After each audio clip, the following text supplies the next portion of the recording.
السلام علیکم ورحمۃ اللہ وبرکاتہ۔ دوستو امید ہے کہ آپ خیریت سے ہوں گے۔ اللہ تعالیٰ آپ کو خوشی اور رات والی زندگی نصیب فرمائے۔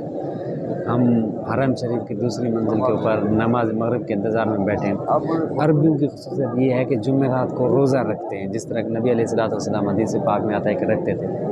تو اب انہوں نے سب سے پہلے یہ چیزیں، یہ دہی ہے اس کے اندر، اور یہ ڈبل روٹی ہے، یہ اس کے ساتھ کھائیں گے، یہ کھجوریں ہیں، ساتھ زمزم کا پانی بھی دے رہے ہیں یہاں سے، اور اس کے ساتھ یہ کعوہ بھی دیتے ہیں، عربی کعوہ ہوتا ہے۔ تو عربیوں کی یہ بہت بڑی خصوصیت ہے مہمان نوازی کو۔